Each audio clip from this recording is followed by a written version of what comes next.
దేవుడు అంటున్నాడు, శరీరములో ఒకవేళ మీరు ఒకవేళ చచ్చిపోతే తలకి నొప్పి పోద్ది, చచ్చిపోతే ఏంటి కడుపు నొప్పి పోద్ది, చచ్చిపోతే మోకాళ్ళ నొప్పులు పోతాయి అని నువ్వు దానికి ముగింపు అనుకుంటున్నావు. దేనికి? తలనొప్పికి, కడుపు నొప్పికి, మోకాళ్ళ నొప్పికి, లేకపోతే ఇంకా ఏదైనా అనారోగ్యం ఉంటుంది దానికి. అమ్మయ్య చచ్చిపోతే బాగుండని చెప్పి ఆత్మహత్య చేసుకునే వాళ్ళని దేవుడు అంటున్నాడు. నువ్వు అనుకుంటున్నావు కడుపు నొప్పికి, తలనొప్పికి ఇదే ముగింపు అమ్మయ్య అనుకుంటున్నావు. కానీ అగ్ని ఆరదు, పురుగు సావదనైనా. అగ్ని ఆరపోవడం అంటే ఆ నొప్పి అలాగే ఉంటుంది. అంటే తలకి నొప్పి కాదు, అక్కడ దేవుడు మంటలో కాల్చేటువంటి నొప్పి. ఆ వేదన, ఆ బాధ అనుభవిస్తూనే ఉంటాం. అది ఎంతకాలం అంటే అనంతమైన కాలం, శాశ్వత కాలం. ఎవరు తట్టుకుంటారండి? అలా నాశనం అయిపోతున్న దేవుని పిల్లలను చూసి ఆ తండ్రి హృదయంలో నొచ్చుకుంటే, ఆయన హృదయ వేదన పడుతుంటే క్రైస్తవులు అంటున్నారు, ఆయన మా తండ్రి. మరి ఆ తండ్రికి ఉన్న బాధ మనలో ఎంతమంది గ్రహించరు? మనలో ఎంతమంది తండ్రికి ఉన్న బాధను గ్రహించము, తెలుసుకున్నాం? అర్థమైన వాళ్ళు అడుగుతున్నాను. తండ్రి యొక్క మనసు, ఆయన బాధ అర్థమైంది మాకు, తెలుసుకున్నాం అన్నవాళ్ళు మరి ఇప్పుడు ఏం చేయాలి? తగ్గించాలా? పట్టించుకోకూడదా దేవుడిని? అసలు మనం తండ్రి పట్టించుకోకూడదా? పట్టించుకోవాలి. కొడుకుగా, కూతురుగా నీ బాధ్యత ఏంటి? తండ్రికి ఉన్న బాధలలో కొంతైనా తీర్చాలి, బాధను తగ్గించే పని చేయాలి. నీ తండ్రికి ఉన్న దుఃఖంలో నువ్వు తెలుసుకుని, ఎందుకు నాన్న డల్లగా ఉంటున్నాడు, ఎందుకు అమ్మ డల్లగా ఉంటుంది రోజు, అమ్మ ఎందుకు ఇలా ఉంటుంది, నాన్న ఎందుకు ఇలా దుఃఖంతో ఉంటున్నాడు, ఈ మధ్యన ఇదివరకులా ఉండలేదే, కొంచెం డల్లగా ఉంటున్నాడు, నీరసంగా ఉంటున్నాడు, సరిగ్గా మాట్లాడట్లేదు, ఏదో పోగొట్టుకున్న వాళ్ళ ఉంటున్నాడు, ఏంటంటావు అని కొడుకుగా అడగాల వద్దా? తెలుసుకోవాలా వద్దా? కూతురుగా నువ్వు వచ్చి తండ్రి ఎందుకు ఇలా ఉంటున్నాడని తెలుసుకుని ప్రయత్నించాలా వద్దా? ప్రయత్నించాలి. తండ్రి చింతించుచున్నాడు. ఎవరి గురించి? ఆయన గురించి. ఆయనకి ఏం కాదు చింత. నువ్వు పాడైపోతున్నావని, నువ్వు నాశనం అయిపోతున్నావని, నువ్వు నరకానికి జారిపోతున్నావని, ఆ అనంతమైన శిక్షలో నువ్వు నలిగి కాలిపోతావని, దాని నుంచి కాపాడుకోవాలి నా బిడ్డలు ఎలా అని ఆయన చింతపడుతుంటే, ఆ చింత తెలిసిన మీరు ఇప్పుడు తెలిసి అన్నారు కదా, మీరేం చేయాలి? ఆ చింతలో భాగం పంచుకొని ఆయన బాధను తగ్గించాలి. అంతా నువ్వు తగ్గించలేకపోవచ్చు. అక్కడక్కడ ఒక్క కూతురు, ఒక కొడుకు అక్కడక్కడ లేచాడు అనుకోండి. ఇప్పుడు నేను మీకు ఏం చేస్తున్నాను? తండ్రి బాధను తెలుసుకున్న ఒక కొడుకుగా నా బాధ్యత ఆ తండ్రి బాధను మీకు చెప్తున్నా, మిగిలిన నా సోదరులకు చెప్తున్నా, మిగిలిన నా సోదరీమణులకు చెప్తున్నా. అంటే నా తోడబుట్టిన వాళ్ళందరూ మీరంతా మనం దేవుని సంతానమయ్యే ఉన్నాం కనుక ఆ దేవుని బిడ్డల మనం అరే మన తండ్రి బాధ ఇది అని మీ అందరికీ చెప్తున్నా. ఎవరు మనమంతా? ఎవరు? తోడబుట్టిన వాళ్ళం. తండ్రి నుంచి వచ్చిన ఆత్మలేమైనా మనంతా కూడా తోడబుట్టిన వాళ్ళం, సోదరులం, సోదరిమణులం. మన నాన్నకున్న బాధ ఇది అని నేను చెప్తున్నప్పుడు మీరు కూడా ఏమవ్వాలి? అరే మన నాన్నకి ఇంత బాధ ఉందా, తండ్రికి ఎంత బాధ ఉందా, ఆయన ఎప్పుడు చింతిస్తున్నాడా, ఎందుకు చింతిస్తున్నాడు అని అడగాలి కదా. ఎందుకు చింతిస్తున్నాడంటే ఇదిగో చెబుతున్నానుగా, మీకు చూపిస్తున్నాను కదా. తమ మార్గాలు చెడిపేసుకున్నారట, నడవడికను మార్చేసుకున్నారట. ఏంటి? తినటము, త్రాగటము, ఆడటము. మత్తు ఎక్కువైపోయినాడు. ఏం చేసేది అదే, ఎగిరితాడు గంతులు. చూసారు తాగుబోతుడు ఏం చేస్తుంటాడు? ఒక్కొక్కసారి పిచ్చ గంతులు వేసేస్తుంటాడు. ఇక మనం వేయలేం. వాడు వేసే ఎనర్జీ, వాడు చేసే స్టెప్స్ ఎనర్జీ మనకు రాదు. అది మామూలుగా ఉంటుంది. మత్తులో ఉన్నంతసేపు ఎగురుతాడు బాగా, పరిస్థితి చేయదాటిపోద్ది. ఇప్పుడు అడుగుతున్నాను, మనకు నవ్వు వస్తుందా ఆ దూకేస్తున్నాడు గురించి? అతని భార్యకి ఎలా ఉంటుంది? నెక్స్ట్ భార్యను పక్కన పెట్టండి, బంధం పంచుకుంది కాబట్టి. కన్న తల్లికి తండ్రికి ఎలా ఉంటుంది? మనల్ని గోమే కొట్టేలంపిస్తుంది. మీరు నవ్వుకుంటారా? మీరు నా బిడ్డ చచ్చిపోతే పడిపోడని చెప్పుకుని నవ్వుకుంటున్నారు మీరంతా. చిత్త కొట్టుడు కొడతారు వాళ్ళు. ఎవరు?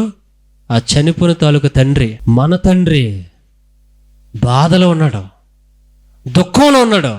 ఏంటి ఆయనకున్న దుఃఖం అంటే, మళ్ళీ పేతురుగారు రాసిన మొదటి పత్రిక 5, 7, 8 వచనం చూద్దాం. ఇప్పుడు ఆ చింత ఏంటంటే, నిబ్బరమైన బుద్ధి గలవారే మెలకుగా ఉండండి, మీ విరోధి ఒకడున్నాడు మిమ్మల్ని పడగొట్టి మిమ్మల్ని చంపి నరకానికి దోసేయాలని.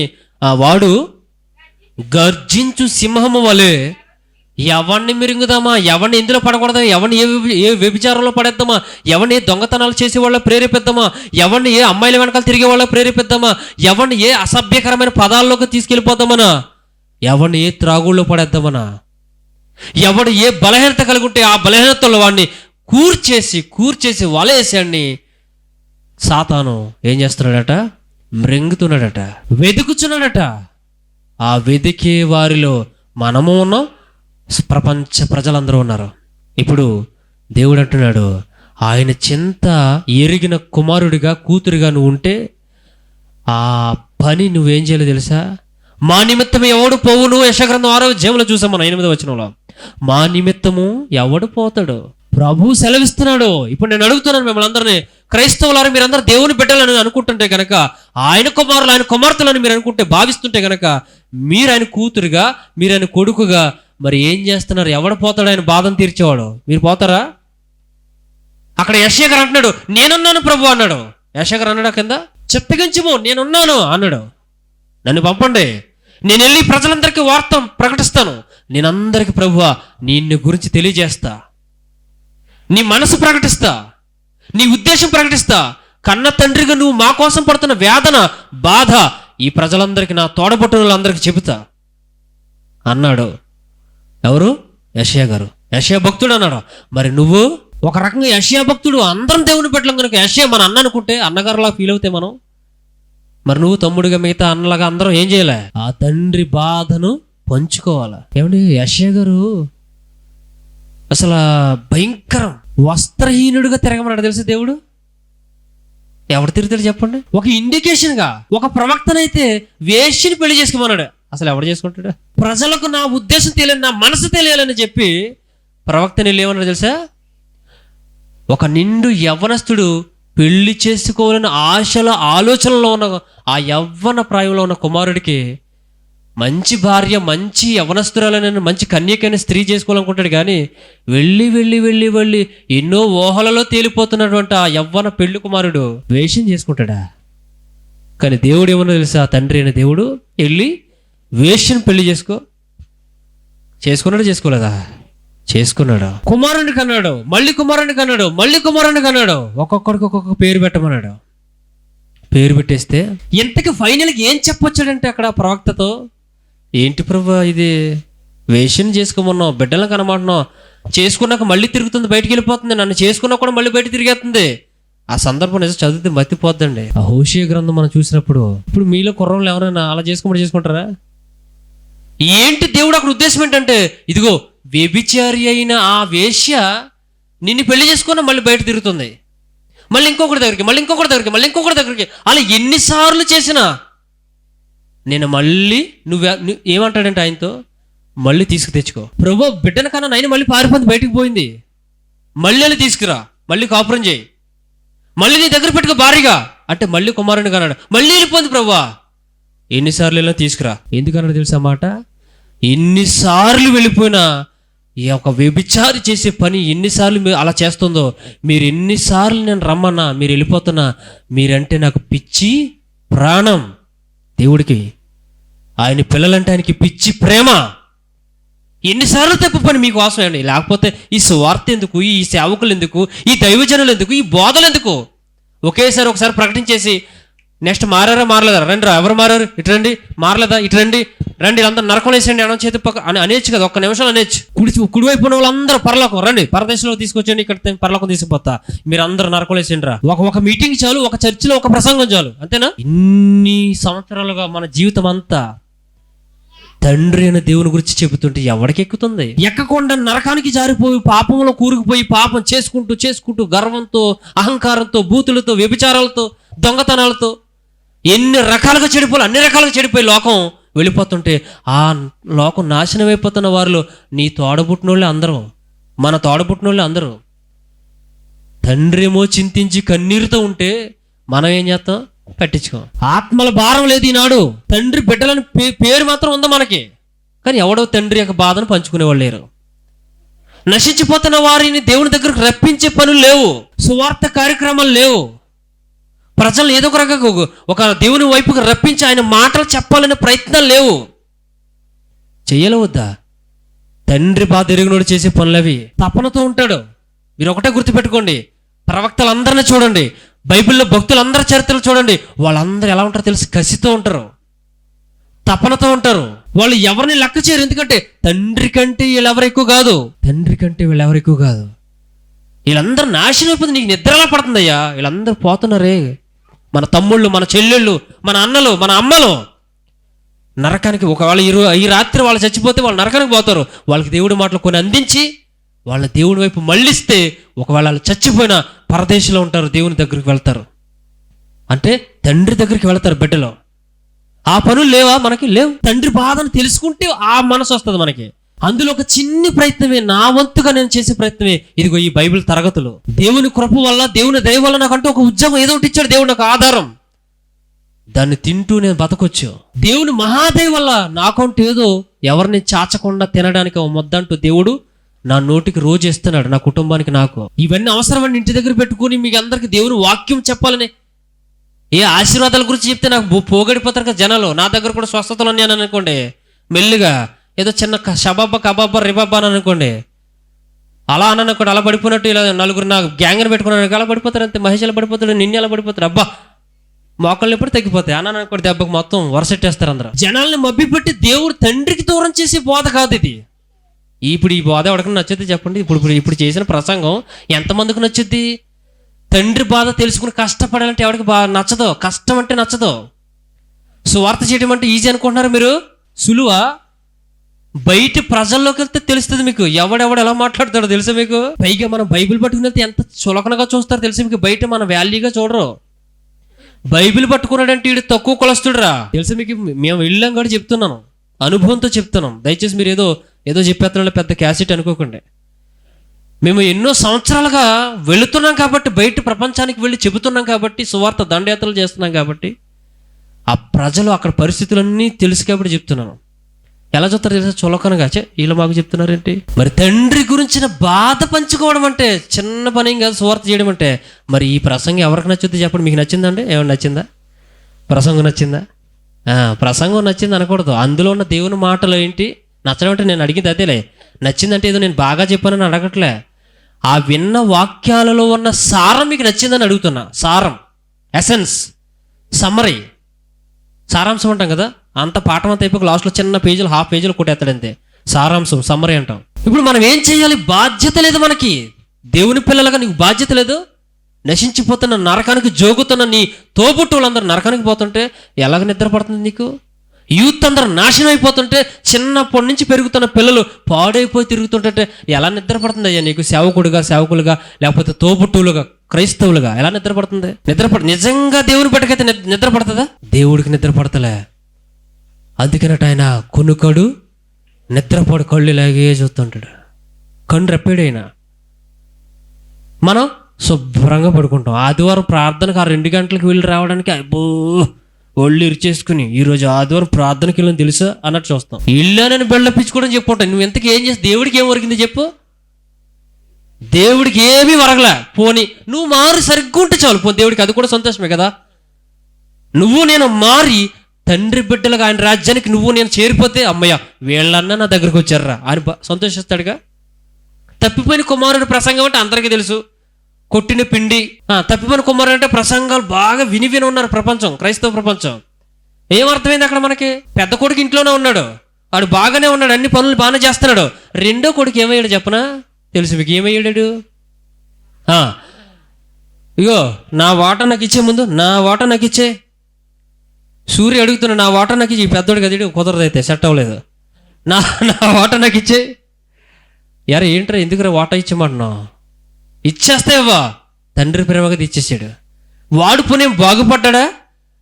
వేశ్యలకు, వ్యభిచారాలకు, పేకాట్లకు, ఆ ఆటలకు, ఈ ఆటలకు అన్నీ పెట్టేసి చివరికి ఏమైపోయాడంటే కుక్క కంటే పందుల దగ్గరికి వెళ్ళి అసలు ఆడి బతికేంటి చెప్తున్నాలే. పందులు తినే మేత ఉంటుంది కదా, పొట్టు, వాడికి ఏమి లేదు, దొరుకుతలే. పందు కూడా రానివ్వలేదండి, సరిగ్గా చదవండి అక్కడ. పందులు కూడా రానివ్వలే. ఒక తన్ను తిందంతే కుడుకలతో పంది. వేరే మా పొట్టు, మా ఆహారం నువ్వు తింటానంటే మరి దాని ఆహారం అది. అంటే వీడికి తండ్రి దగ్గర ఉంటే పంచపక్ష పరమాన్నాలు, బయటికి పోయి అన్ని వ్యసనం చేసుకుని పాడు చేసుకుని వచ్చి పందుల దగ్గరికి ఇలా దన్న కడుపు నింపుకుందామని ఆకలి తలమట్టించినోడికి తెలిసేది ఆకలి బాధ. ఉపవాసం ఉన్నారు ఎప్పుడైనా? ఉపవాసం ఆకలిస్తుందా మీకు? సాయంత్రం 1 రోజు ఉన్నారా, 2 రోజులు ఉన్నారా, 3 రోజులు ఉన్నారా? చెప్పండి. మీరు నిజంగా ఉపవాసం చేసిన తర్వాత సాయంత్రంకి ఏమైనా ఫీలింగ్ అవుతుంది? మామూలు కూడా ఇక ఆకలి కోసం అలవాటు తెచ్చిపోతాం. అప్పుడు ఆహారం లేదనుకో, ఇంట్లో పెట్టలేదు అనుకో, పెట్టన్నాం అనుకోండి, ఏమవుతారు? రెండో రోజుకి ఇంకెక్కువైపోతుందా తక్కువ వద్దా? ఆడి పరిస్థితి, ఆడు తిందామన్న పెట్టేవాళ్ళు లేడు, పెట్టే అమ్మ లేదు, నాన్న లేడు. చివరికి అలాగలగల తిరుగుతుంటే పందులు తింటుంటే అక్కడికి వెళ్ళి ఇదన్నా తిందామని చూసుకుంటే పందులు కూడా తన్ని తెరిమేశాయి. ఆడికి అప్పుడు బుద్ధి వచ్చి తండ్రి దగ్గరికి వెళ్తే కనీసం ఆ పనుల్లాగా పెట్టుకుంటాడేమో, కాస్తంత ఒక 4 మెతుకులు ముద్ద దొరుకుద్దని రివర్స్లో ఇంటికి వచ్చినప్పుడు తిరిగి తండ్రి చేర్చుకున్నాడన్న సందర్భం మనం విన్నాం. ఇప్పుడు మీరు పెద్ద కొడుకు అక్కడ ఉండి ఏం చేస్తాడో తెలిసా? ఆడి గురించి చెప్పాలనుకుంటున్నాను మీకు. ఇప్పుడు వీడి గురించి ఇని బాగా ఉన్నారు మీరు. ఆడి గురించి తెలుసా మీకు? ఆడు ఏమన్నాడు? సేమ్ మనలాంటున్నాడు. నేను ఇన్నేళ్లుగా నీ దగ్గరే ఉంటిని కదా నాన్న. ఆడి డైలీగా చూడండి, ఇన్నేళ్లుగా నేను ఇంటి పట్టునే ఉండి నీ మాట వినింటిని కదా, నువ్వు చెప్పినట్టే నడుచుకుంటుని కదా, నాకు ఏనాడైనా ఈడు ఎప్పుడు మాసం తిన్నట్టు ఆడు రాగానే, చిన్నోడు రాగానే, తిరిగి రాగానే, తప్పు తెలుసుకుని రాగానే, రే క్రొవ్విన దూడను వధించండి అన్నాడు లేదా? పార్టీ పెట్టాడు లేదా? పార్టీ మనకు నచ్చిన పార్టీ పెట్టాడు లేదా? బాగా పెట్టాడు పార్టీ. వీడికి దాన్ని ఏమంటారంటే మన భాషలో అసూయ, జలసి వచ్చేసి అంటాడు, నాకెప్పుడైనా ఒక మేక పిల్లనని ఇచ్చావా? అంటే ఇచ్చావంటే మేక పిల్లన్న వేసావా? నాకు అసలు మటన్ అన్న పేరు పెట్టావా? మటన్ కూర పెట్టలేదు, బంగాళదుంప కూర వండలేదు. ఈడి బాధ ఇది. ఈడి బాధ మటన్ కూర పెట్టినంత కాదు, నశించిపోయి నీ డబ్బొట్టుకుపోయి అన్నీ తగలబెట్టిన దరిద్రుడాడు తమ్ముడు. ఆడు మళ్ళీ తిరిగి వస్తే ఆడికి పెద్ద పండగ చేస్తావా? మేక మాంసం పెడతావా? ఆ మాంసం పెడతావా? పైగా ఆనందపడిపోతావు నువ్వు. ఆ మురుకొట్టుకుపోయినాడు మొహం ఆడు చూడాడు, ఇలా కొన్నాడు. పెంట పందుల దగ్గర దూరంలో వచ్చినోడిని మెడ మీద వేసుకుని ఉందా? మాట ఉందా లేదా? ఆయన మెడ మీద పడి ముద్దు పెట్టుకుని ఉందా లేదా? మెడ మీద పడి పందులు ఎక్కడుంటాయి? బురద గుంటల దగ్గర దొరుకుతుంటాయి. అక్కడ దొర్లి అక్కడ తిరిగి అడుక్కునే వాళ్ళ భయంకరుడిగా ఉన్న ఆడిని ఎలా పట్టుకున్నాడు? తండ్రి ముద్దు పెట్టుకున్నాడు. చర్చిల్లో క్రైస్తవులు ఏం చేస్తున్నారంటే, నశించిపోయిన వాళ్ళని చూసి బాధపడి నా తమ్ముడు పాడైపోతున్నాడే, నా అన్న పాడైపోతున్నాడే, మా చెల్లి పాడైపోతుంది, అక్క పాడైపోతుంది అనుకోకుండా తండ్రికి ఉన్న ఆ బాధ, చిన్నోడు వెళ్ళిపోయిన దగ్గర నుంచి నాన్నకి అదే బాధ, తండ్రికి అదే బాధ. చిన్నోడు వెళ్ళిపోయి, మీకు ఇంకో విషయం చెప్పనా? యోసేపు గారు వెళ్ళిపోయినప్పుడు యాకోబు గారి పరిస్థితి ఏంటి? చాలా రోజులు ఆయన దుఃఖం నివారణ చేయలేకపోయారట. అన్నదమ్ములు 11 మంది. ఎంతమంది రూబేను దగ్గర నుంచి అందరూ వాదారుస్తున్నారట, నాన్న ఊరుకున్నాను, ఏదో అయిపోయింది, ఎలాగో ఆ దుష్ట మృగం ఏదో చంపేసింది, తినేసింది, ఊరుకున్నాను. 11 మంది మేము ఉన్నాం కదా కొడుకులు అంటట. తండ్రికి 11 మంది కొడుకులున్నా 12 కూడా కావాలి. 12 కూడా కావాలి. 4 కొడుకులు అంటే కూడా పోయాడా? పోతే పోనే ఉంటారా అంటాడంటే ఎవరైతే తండ్రైనా. ఒక బిడ్డ చచ్చిపోతే ఒక బిడ్డగా చచ్చిపోయి 2 ఉన్నారు కదా అనుకుంటాడా? అసలు ఏ తల్లి ఏ తండ్రి అలాగ అనుకుంటాడా? అలాగ అనుకుంటే తండ్రి. ఇంత కోట్ల మంది ప్రజల్లో చర్చిల్లో ఎంతమంది ఉంటారు? మామూలుగా చర్చిల్లో ఎంతమంది ఉంటారు? వీళ్ళందరూ నిజంగా మంచి బిడ్డలు అనుకుందాం కాసేపు. ఈ క్రైస్తవ బిడ్డలు అందరూ మంచి బిడ్డలే. వీళ్ళు ఎంతమంది? 100 మంది, ఇంకో చోట 100 మంది. వీళ్ళందరూ కలుపుకుంటే మహా అయితే ప్రపంచవ్యాప్తంగా లెక్కేసుకుంటే ఒక 30% వేసుకుందాం. 100% లెక్కేసుకుంటే ఒక 30% ఉన్నారు. మరి మిగిలిన 70%, 99 గొర్రెలు ఎక్కడున్నా ఒక గొర్రె తప్పిపోయిందని ఏమైపోయాడట? మామూలు అయిపోలేదట, కంగారు అయిపోయాడట. కాపరి కంగారు అయిపోయాడట. మరి మన కాపర్లకి, మన పిల్లలకి, మనోళ్ళకి, అన్నదమ్ములకి ఏమవట్లేదేంటి? చలనం లేదేంటి? నశించిపోతున్న తమ్ముళ్ళని చూసి, నశించిపోతున్న మన సోదరులను చూసి ఏమీ లేదేంటి? అర్థమవుతుంది మీకు తండ్రి బాధ? మనకేమీ లేదు. అయ్యో వాడు చూడండి తాగుడు తాగుతున్నాడండి, వాడు చూడండి బయట చెడు తిరుగుతున్నాడండి, అయ్యో వాడు కూడా మన దగ్గరికి వచ్చేవాడు కదండి ఇదివరకు, మరి ఇప్పుడు ఏమైపోయాడండి, మనం వాడిని ఏదో ఒక దేవుని మాటలకు రప్పించాలి అనుకోవట్లేదేంటి? తండ్రి అర్థం కాలేదు వీళ్ళకి. వీళ్ళు ఇంతకీ ఎవరు పూజ చేస్తున్నారు? వీళ్ళు దేవుడు పూజ, తండ్రి పూజ చేస్తున్నాం అనుకుంటున్నారు తప్ప ఆ తండ్రి పూజలో మీకు కయ్యను హేబెలు అర్పణ తెలుసు కదా. కయ్యను అర్పణ దేవుడు అంగీకరించాడా? హేబెలు అర్పణ దేవుడు అంగీకరించాడా? బాగా చెప్పారు. ఇంతమంది క్రైస్తవుల అర్పణలో, ఇంతమంది క్రైస్తవుల ప్రార్థనలు, ఇంతమంది క్రైస్తవుల కానుకలు, ఇంతమంది క్రైస్తవుల పాడండమ్మా 4 పాటలు పాడతాం మనం. అప్పుడు తండ్రి అబ్బా ఏం పాడుతున్నారమ్మా, మీరే నిజమైనటువంటి సింగర్స్.